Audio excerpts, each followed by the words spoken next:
So the ALMA telescope is a project that was started as three individual projects, one led in Europe and one in North America and one in Japan.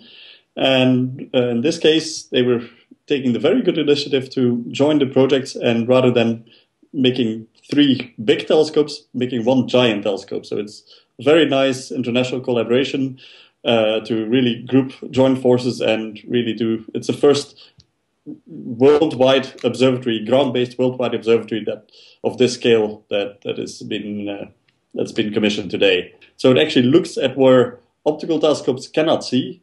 ALMA is just seeing this, and also with much sharper vision. So it will, at the end, once ALMA is completely ready and can really look at the very smallest scales, it will look at much smaller scales and much better resolution than even the Hubble Space Telescope.